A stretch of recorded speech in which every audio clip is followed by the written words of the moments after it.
الا اللہ لا الہ الا اللہ لا الہ الا اللہ محمد الرسول اللہ صلی اللہ علیہ وسلم۔ اللہ پاک آپ کا یہ وجد و سرور کا خزینہ سلامت رکھے، اللہ کے ذکر میں مست رہا کریں، اللہ کی یاد کو ہر وقت اپنے دل میں مستحضر رکھا کریں، اور اللہ کے حضور یوں سمجھا کریں ہر وقت اللہ کے سامنے حاضر ہے۔ کیونکہ اللہ کے لیے مشہور ہے کہ وہ حاضر ناظر، لیکن آپ بھی اپنے اندر یہ فکر پیدا کریں کہ آپ بھی اس کے حضور حاضر ہیں۔ تو جب یہ شعور پیدا ہوگا تو گناہ نہیں ہو سکتا۔ جب بھی ہم گناہ کرتے ہیں ہم بہت دور چلے جاتے ہیں اللہ سے اپنے اعتبار سے، لیکن جب ہم نیکی کرتے ہیں تو وہ قرب کا مقام ہوتا ہے، وہ نزدیکی کا مقام ہوتا ہے۔ حضرات یہاں ایک ساتھی نے کاغذ دیا اور بڑا ایک تفصیل طلب موضوع کا مطالبہ کیا کہ تزکیہ نفس کے بارے میں آپ بیان کریں، تو حضرات یہ ایک لمبا چوڑا موضوع ہے، آپ اسی کو موضوع محفوظ رکھیں، یہی مقام لاڈ قائم رکھیں، اسی جگہ انشاءاللہ تزکیہ نفس پر بات ہو جائے گی۔ سبحان اللہ۔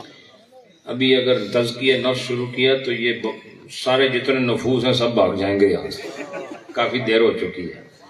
تو یہ آپ سب کے لیے آج کی محفل میری نظر میں ایک خدا کی خاص رحمت ہے، جس میں آپ نے ایک صوفیانہ دسترخوان سے عارفانہ لنگر کھایا ہے۔ اس کو آپ نے کھاتے رہنا ہے، کھاتے رہنا، کھاتے رہنا، کھاتے رہنا۔ خدا تمہیں دنیا سے لے جاتے وقت ایسی مسکراہٹ دے گا کہ تمہیں اپنے رونے پر رشک آ جائے گا۔ اللہ آپ سب کو سلامت رکھے، ہمارے علامہ محمد فاروق سعیدی صاحب خدا آپ کا وجود سلامت رکھے۔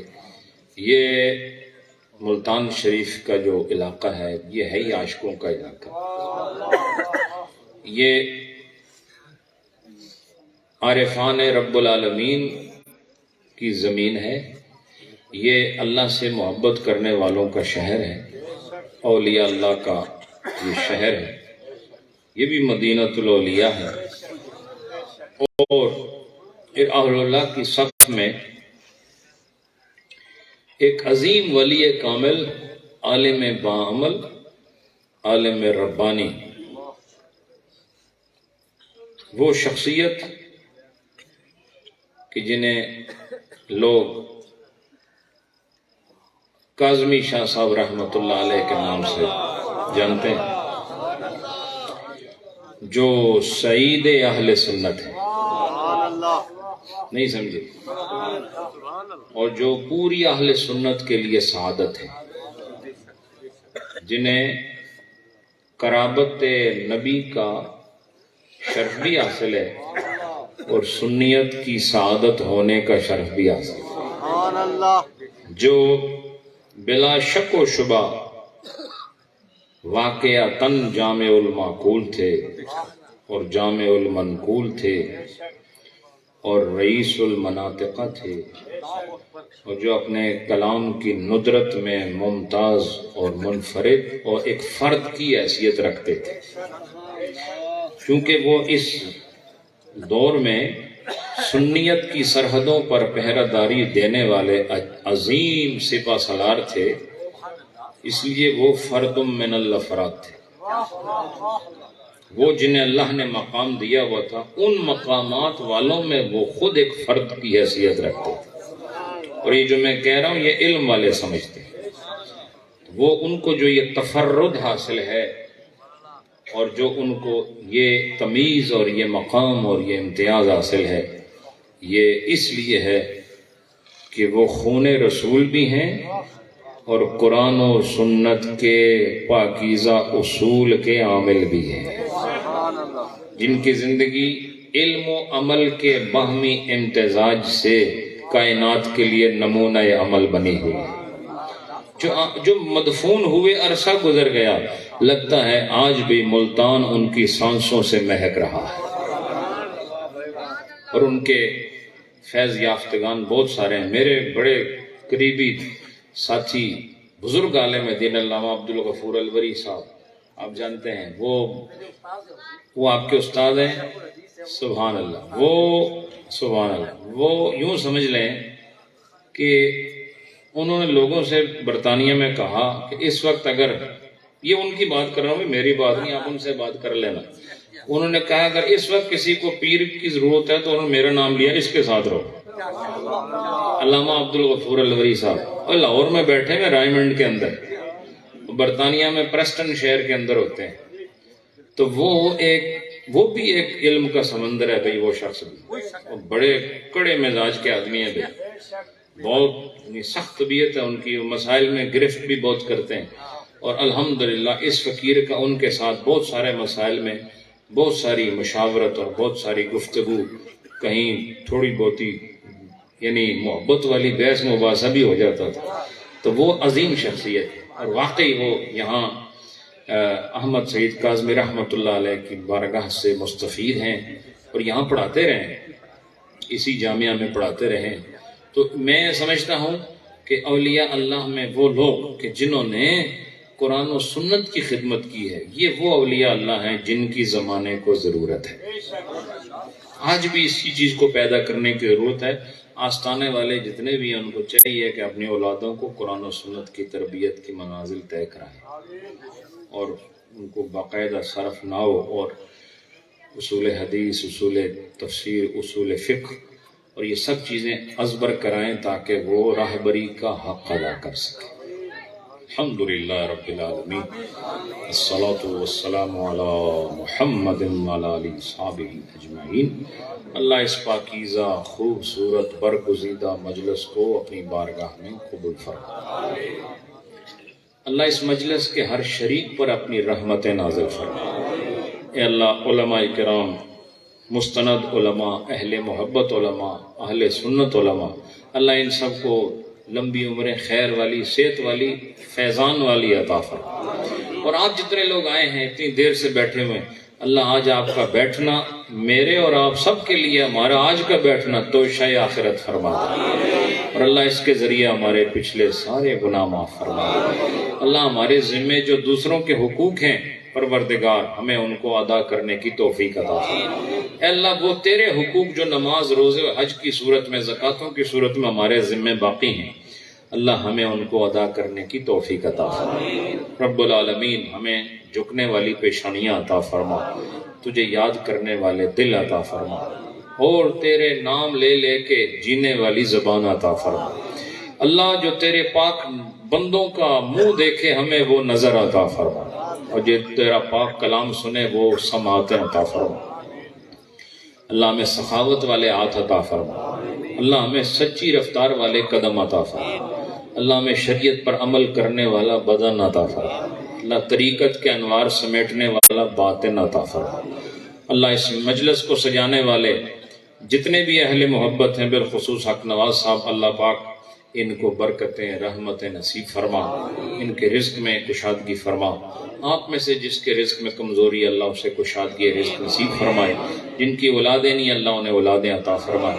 یہ جو بچہ گم شدہ ہے، اللہ بحق انا للہ وَإِنَّا إِلَيْهِ راجعون وَبِحَقِّ إِنَّهُ عَلَىٰ رَجْعِهِ لَقَادِرٌ. اللہ اس بچے کو واپسی عطا فرما، اور آئیے اپنے ماں باپ کی آنکھوں کی ٹھنڈک ہے. اے اللہ، یہ نعمت تو نہیں دی ہے اور یہ غائب ہے، اللہ پھر اس نعمت کو لوٹا کر ان پر رحمت نازل فرما. پروردگار، آپ جتنے لوگ یہاں بیٹھے ہیں، آپ کے دل میں جو بھی نیک مراد ہے، اللہ اپنے محبوب کے صدقے آپ کی تمام نیک مرادیں پوری فرما. آپ کے گھروں میں جو مائیں ہیں، بہنیں، بیٹیاں، ازواج ہیں، اللہ ان کی خیر مقدر فرما. اللہ انہیں کامیابیاں عطا فرما. ان کی چادر عزت کی اللہ حفاظت فرمائے. رب العالمین ان کی دینداری میں اللہ اور برکتیں عطا فرمائے. اللہ آپ کے اور ہمارے بزرگ جو دنیا چھوڑ گئے ہیں، اللہ مشائخ میں، علماء میں، اہل طریقت میں، اہل شریعت میں، اللہ ان سب کو بخشش عطا فرما. ہم سب کو خاتمہ علی الایمان نصیب فرما. قبر و حشر کی منازل آسان فرما.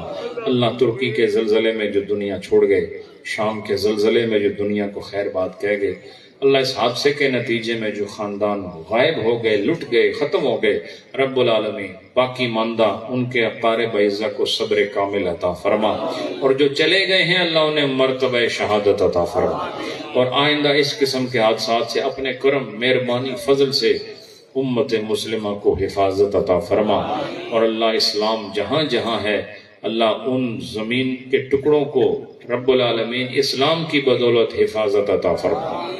رب کائنات اس مجلس کو سجانے میں جتنے علماء کا کردار ہے، جتنے اہل محبت کا کردار ہے، اللہ ان سب کی کاوش، محنت، مشقت اپنی بارگاہ میں ماجور فرما، اور رب کائنات ہمیں روحانیت کی طرف رخ کرنے کی توفیق عطا فرما، اور ہمیں شریعت و طریقت کو باہم لے کر چلنے کی توفیق عطا فرما، اور اللہ اس زمانے کے فتنوں سے، فساد سے، بغض اور عناد سے، حسد سے، کبر سے، اور الہ العالمین موجودہ تفرقہ بازی سے بچاتے ہوئے میں اعلیٰ حضرت کے بتائے ہوئے اصول کے مطابق زندہ رہنے کی توفیق عطا فرما۔